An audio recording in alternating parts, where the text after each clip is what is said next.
पसंदीदा बुलेटिन मारो राजस्थान का प्रदेश की तमाम खबरों को दिखाएंगे और साथ ही बताएंगे कि आखिरकार बीजेपी की तरफ से संभाग प्रभारियों का ऐलान किया गया, किस किस के नाम है। लेकिन शुरुआत राजस्थान की राजनीति की सबसे बड़ी खबर से। मंत्री राजेंद्र गुढ़ा का बड़ा बयान सामने आया है, जहां राजस्थान सरकार में मंत्री राजेंद्र गुढ़ा ने बड़ा बयान देते हुए कहा कि राजस्थान में हम महिलाओं की सुरक्षा में असफल हुए हैं। मणिपुर के बजाय हमें अपने गिरेबान में झांकना चाहिए। गुढ़ा अपने सरकार विरोधी बयानों के चलते लगातार चर्चाओं में, और एक बार फिर से गुढ़ा का यह बड़ा बयान अपनी ही सरकार को कटघरे में खड़ा करते हुए नजर आए। राजेंद्र गुढ़ा कहा, मणिपुर के बजाय हमें अपनी गिरेबान में झांकना चाहिए। हम राजस्थान में महिलाओं की सुरक्षा में असफल हैं। तो गुढ़ा आज विधानसभा में बोल रहे थे। इसी दौरान अपनी सरकार को लेकर के उन्होंने बड़ा बयान दिया। ये राजस्थान में जिस तरीके से अत्याचार बढ़े हैं महिलाओं के ऊपर, मणिपुर के बजाय हमें अपने गिरेबान में झांकना है। छगन सिंह। तो चलिए इसी को लेकर के हम सीधे लिए चलते हैं आपको राजधानी जयपुर, जहां पर सहयोगी बाबूलाल धायल हमारे साथ जुड़ रहे हैं। लगातार विधानसभा की गतिविधियों की पल पल की अपडेट आप तक पहुंचा रहे थे बाबूलाल, आज एक बार फिर से गुढ़ा का बयान कहीं न कहीं सरकार के लिए मुसीबत बनता हुआ नजर आ रहा है। क्या कुछ उन्होंने कहा और इस पर विधानसभा में कैसा रिएक्शन देखने को मिला? देखिए, आज अपनी सरकार को फिर से राजेंद्र गुढ़ा घेरते हुए दिखाई दिए। न्यूनतम आय का जो गारंटी का जो बिल था, उस पर बहस चल रही थी। इसी बीच कांग्रेस के कुछ विधायक हाथों में तख्तियां लिए हुए आए और उन्होंने मणिपुर में जो घटनाक्रम चल रहा है, इस पर बीजेपी को घेरने की कोशिश की। काफी हंगामा बरपा और इसी बीच में जब शोर शराबा हो रहा था, तो राजेंद्र गुढ़ा ने अपनी ही पार्टी के नेताओं को, विधायकों को आईना दिखाया कि आप किस मुंह से विरोध कर रहे हैं। राजस्थान में कौन सा महिला अपराध आपकी पार्टी ने रोक दिया है। तो कुछ दिनों से वो चुप्पी साधे हुए थे, लेकिन आज फिर से अपनी ही सरकार पर हमलावर हो गए और एक तरह से मन की बात जुबान पर ला करके और फिर से सरकार के लिए मुश्किलें खड़ी करने की कोशिश की।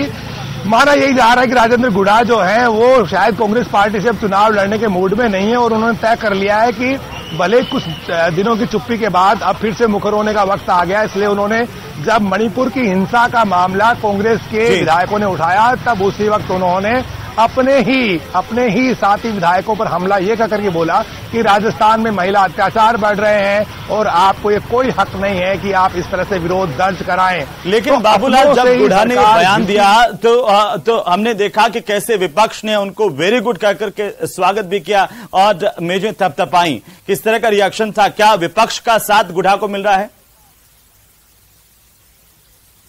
जी देखिए, सत्ता पक्ष विपक्ष को घेरना चाहता था इस मामले में, लेकिन जब सत्ता पक्ष का ही विधायक अपनी सरकार को घेरने लगे तो विपक्ष को तो हिम्मत मिल ही जाती है। साथ ही मणिपुर का मामला इससे ठंडा पड़ गया और बीजेपी जहां बैकफुट पर आ रही थी, वो वापस हमलावर हो गई बीजेपी के ऊपर। तो एक तरह से अपनी सरकार के लिए मुश्किलें खड़ी करने की कोशिश की राजेंद्र गुढ़ा ने। तो बीजेपी के तो मन में लड्डू। एक सवाल और है बाबूलाल, एक तरफ देखिए बड़े जो नेता हैं या नेतृत्व की तरफ से कांग्रेस में एक आ गया कि बयानबाजी जो है वो बर्दाश्त नहीं की जाएगी, जो संगठन के खिलाफ हो, सरकार के खिलाफ हो। लेकिन गुढ़ा का बयान इसके बावजूद भी आया है। क्या मायने हैं इस बयान के, जब एक तरफ पूरी पार्टी एकजुट होकर के सरकार रिपीट करने की बात कर रही है, दूसरी तरफ गुढ़ा अपनी सरकार को कटघरे में खड़ा करते हुए नजर आ रहे हैं?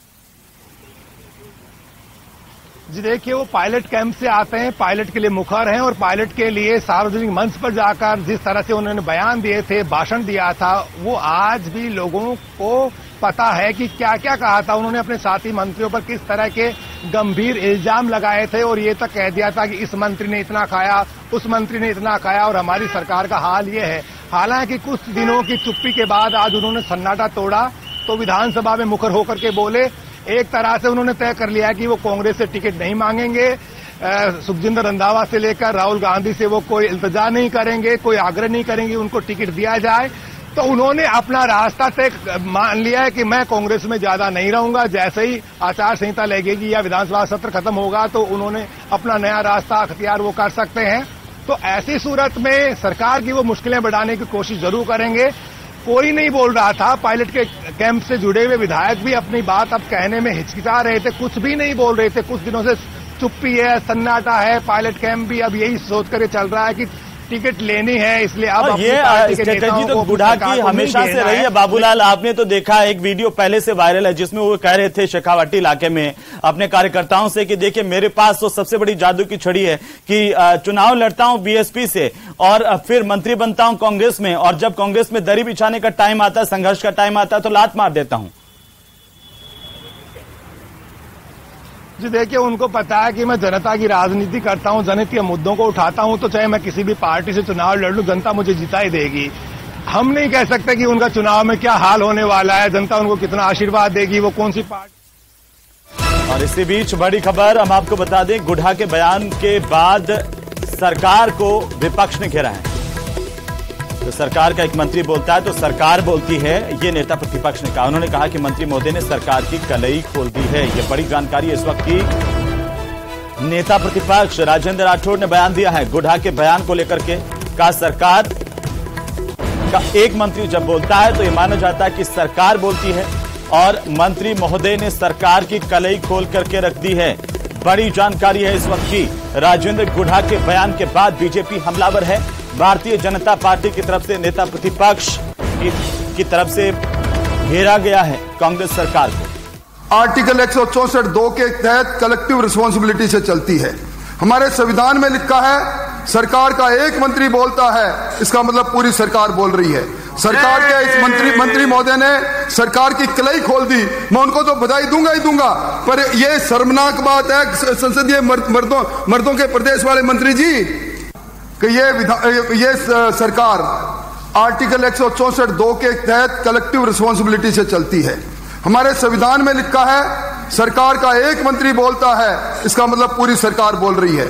सरकार के इस मंत्री महोदय ने हमें बता रहे थे। एक बार फिर से बाबूलाल का रुख कर लेते हैं। बाबूलाल, सुना आपने और देखा भी होगा आज किस तरीके से आप ये बता भी रहे थे कि मंत्री राजेंद्र गुढ़ा का बयान आया और उसके बाद में अब बीजेपी हमलावर है। नेता प्रतिपक्ष ने यह कहा कि सरकार सामूहिक उत्तरदायित्व से चलती है। अगर एक मंत्री बोलता है तो माना जाता है कि सरकार बोल रही है। गुढ़ा का बयान जिसने सरकार की कलई खोल दी। जी बिल्कुल, एक तरह से सरकार को गिरबान में झांकने की नसीहत दे दी गुढ़ा ने और बीजेपी को बड़ा मुद्दा मिल गया है। बीजेपी कभी नहीं चाहेगी कांग्रेस एकजुट हो जाए, गुढ़ा चुप हो जाए। वो यही चाहती गुढ़ा बयान देते रहे ताकि सरकार की किरकिरी होती रहे और बीजेपी अपने मकसद में कामयाब हो जाए।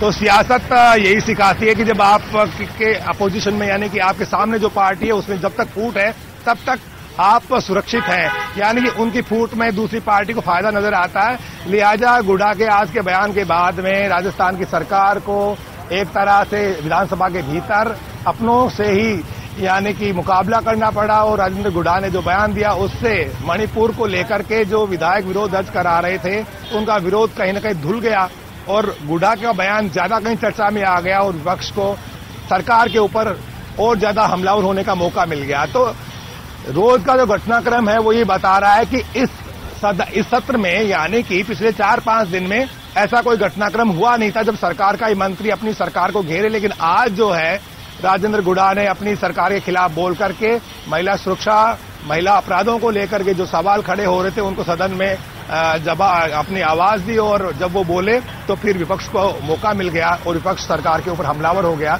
तो इस बात के चर्चे आने वाले दिनों में भी सुनाई पड़ेंगे। जब बीजेपी के लोग जनता के बीच में जाएंगे तो यही कहेंगे कि सरकार के ही मंत्री इस सरकार के साथ नहीं है और सरकार महिला सुरक्षा को लेकर, क्योंकि कांग्रेस बीजेपी जो है बहुत बड़ा मुद्दा बनाती है, जनता के बीच में लेकर जाती है और ये कहती है कि सबसे ज्यादा महिला अपराध राजस्थान में हुए हैं और उसकी पुष्टि, उसकी तस्दीक आज जो है राजेंद्र गुढ़ा के इस बयान से भी हो जाती है। बिल्कुल बाबूलाल, लेकिन देखिए दिल्ली में केसी वेणुगोपाल ने जिस तरीके से कहा था कि अब अगर कोई बयान देगा जो सरकार के खिलाफ, संगठन के खिलाफ, तो उस पर कार्रवाई करेंगे। क्या यहां पर आपको लगता है कि कांग्रेस पार्टी का आला कमान या आला नेतृत्व कार्रवाई करेगा? जी, कांग्रेस में कार्रवाई तो नहीं होती, इसलिए तो लोग जो है ना, इसलिए तो नेता, इसलिए तो मंत्री अपनी सरकार पर कुछ भी बोल देते हैं। कुछ दिनों पहले सुखजिंदर रंधावा से सवाल पूछा गया था कि बीजेपी में तो कुछ भी बोलने पर पत्ता काट दिया जाता है, आपकी पार्टी कार्रवाई क्यों नहीं करती? तो उनका यही कहना था कि हमारी पार्टी डेमोक्रेटिक पार्टी है, इंटरनल जो है डेमोक्रेसी हमारे यहाँ पर है, बोलने की आजादी है। बीजेपी में कोई बोलता है तो उसकी जबान बाबूलाल, एक बार मैं फिर आपको रोक रहा हूं, फिर से हम आपका रुख करेंगे, लेकिन पहले हम दर्शकों को एक बार फिर सुनाते हैं कि आखिरकार राजेंद्र गुढ़ा ने क्या कुछ बयान दिया। तरीके से अत्याचार, ये राजस्थान में जिस तरीके से अत्याचार बढ़े हैं महिलाओं के ऊपर, मणिपुर के बजाय हमें अपने गिरेबान में झांकना है।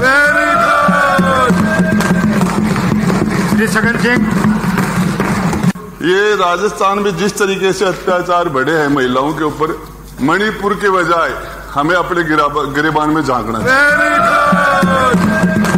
सुना आपने मंत्री राजेंद्र गुढ़ा का ये बयान, जिसने ये राजस्थान में सियासी तापमान को एक बार फिर से बढ़ा दिया है और बीजेपी को बैठे बिठाए एक मौका दिया है। गिरेबान में झांकना है।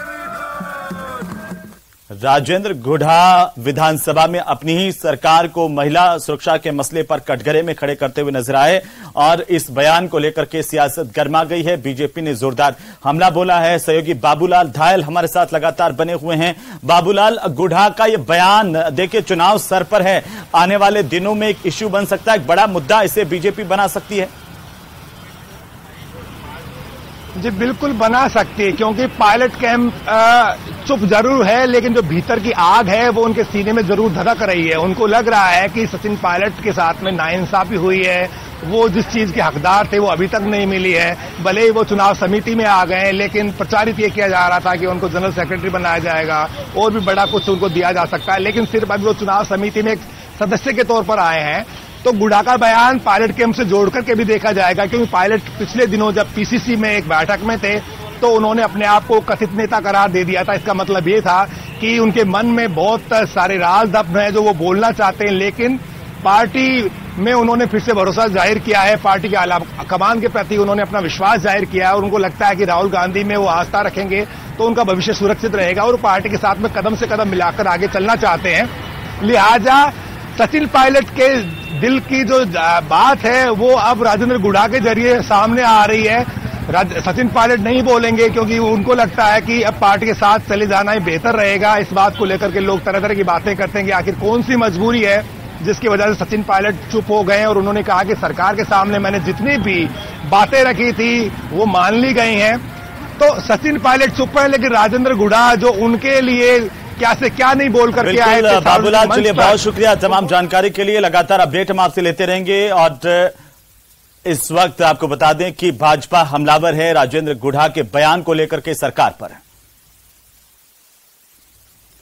और इसी बीच बीजेपी के खेमे से बड़ी खबर आ रही है। आपको बता दें कि भारतीय जनता पार्टी के खेमे से इस वक्त सबसे बड़ी खबर है, कल फिर बीजेपी की सदस्यता कई लोग ग्रहण करेंगे। अरुण सिंह, सीपी जोशी सदस्यता ग्रहण करवाएंगे। भारतीय जनता पार्टी के खेमे में लगातार जो लोगों को जोड़ने का सिलसिला है वो बीजेपी अब कर रही है। और इसी बीच सबसे बड़ी खबर, कल कुछ लोग सदस्यता ग्रहण करेंगे और अरुण सिंह के साथ सीपी जोशी मौजूद होंगे जो इन्हें सदस्यता ग्रहण करवाएंगे। हालांकि अभी तक ये साफ नहीं हो पाया कि कौन कौन नेता होंगे जो भाजपा का दामन थामेंगे, लेकिन बहरहाल बड़ी खबर आ रही है कि कल कई नेता बीजेपी का दामन थाम सकते हैं अलग अलग दलों से और इस दौरान उन्हें सदस्यता दिलाने के लिए मौजूद रहेंगे प्रदेश के प्रभारी अरुण सिंह और प्रदेशाध्यक्ष सीपी जोशी।